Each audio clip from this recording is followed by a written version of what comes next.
At this time of year, we celebrate Padmasambhava. Padmasambhava is the great figure who was instrumental in establishing Buddhism in Tibet. He's a great richness of symbolism associated with him, and one of the symbols which he holds, one of the implements which he carries with him, is what's known as a katvanga. It's a tantric staff, and the tantric staff is flaming, so it has three prongs at the tip, at the top, and they're in flames. And what those three prongs symbolize are the three jewels, the Buddha, the Dharma, and the Sangha. And they're the same three jewels which are symbolized and emblazoned on our kesa. So you can see it just there. The yellow jewel is the Buddha, the blue jewel is the Dharma, and the red jewel is the Sangha. So what Padmasambhava is particularly associated with is transformation, and what the Dharma is concerned with is transformation. It's concerned with transforming an unawakened human being into an awakened human being. And as that word awakening suggests, that transition takes place primarily through awareness. So we begin to develop awareness through Buddhist practice. We do that with the goal of Buddhahood in mind, which is represented by the Buddha, by practicing the Dharma, which includes awareness practices that develop awareness, and we do that with others. We try and transform the way we communicate and bring into being a Sangha. So in that way, it's as if our own being is transformed into the three jewels. So one particular text that we have when we dedicate ourselves, we say, may my mind become Buddha, may my thought become Dharma, and may my communication with others be Sangha. So Padmasambhava is the archetypal guru. He represents the principle of Kalyana Mitrata, or spiritual friendship, which means making those principles of the Buddha and the Dharma and the Sangha operative in the actual circumstances of our lives, so that we see how we can apply them in the day-to-day challenges that we encounter.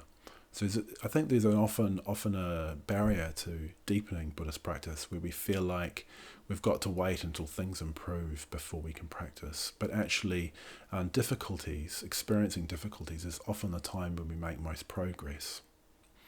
Often when we experience difficulty, we experience fear.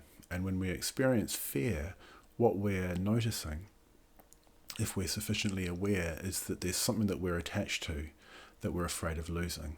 And probably all fear can be reduced to that. And Padmasambhava's power, Padmasambhava's skill, is said to wax exceedingly when there is challenge, when there is difficulty. He's said to become even more energetic and more powerful when the five poisons increase.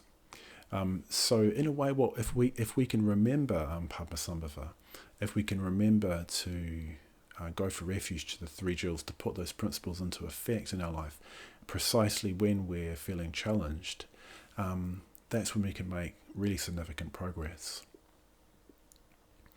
So Padmasambhava is fond of meditating in the cremation grounds. So cremation grounds are very fearsome places, places where death is very much in evidence, where change is very much in evidence. And again, usually our fear is associated with resisting change. Maybe it's always associated with resisting change in some way. So if we're able to do that, if we're able to stay with the fear by staying in connection with the three jewels and bringing those principles of the Buddha, the Dharma, and the Sangha into operation in our lives, then the flames of transformation arise. The flames that are curling around the prongs of Padmasambhava's katvanga. But it's not only transformation that fire symbolizes. Fire also is a destructive force. And there is a sense in which we're destroying things in the Dharma life. Particularly, we're destroying wrong ways of seeing things. So that might sound like quite strong language, but that's often the language that the Buddha speaks, that the Buddhist tradition speaks of wrong views and hindrances just being burned and destroyed. And what's left after that burning takes place is peace. It's a positive quality, a quality of ease and spontaneity, which again is embodied in the way Padmasambhava sits. He sits in what's called lalatasana, or royal ease. He's just completely at ease with the way things are, completely at ease with reality, completely at ease with change. And because of that, he's able to respond completely unselfishly.